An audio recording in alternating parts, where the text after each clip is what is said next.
دیکھیں الطاف حسین صاحب کے ساتھ نہ تو میرا کبھی ذاتی تعلق رہا ہے نہ رابطہ رہا ہے۔ الطاف حسین صاحب کا جو معاملہ ہے وہ اسٹیٹ کے ساتھ ہے اور بحیثیت وفاق کے نمائندے کے میں اسٹیٹ کے ساتھ ہوں۔ جہاں تک آپ نے بات کی آفاق احمد صاحب کی، آفاق احمد بھائی کی،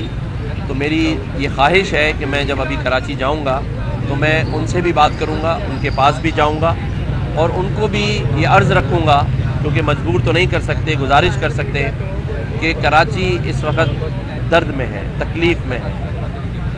کراچی کے لوگوں کے دل روڈ راستوں کی طرح ٹوٹ چکے ہیں، ان کو جوڑنا ہے، اب توڑنا نہیں ہے، اتفاق کرنا ہے، نفاق نہیں کرنا ہے۔ اور جہاں تک آپ نے عامر خان بھائی کی بات کی، عامر خان بھائی ہمارے بڑے ہیں اور میں یہ سمجھتا ہوں کہ جب اجتماعی فیصلے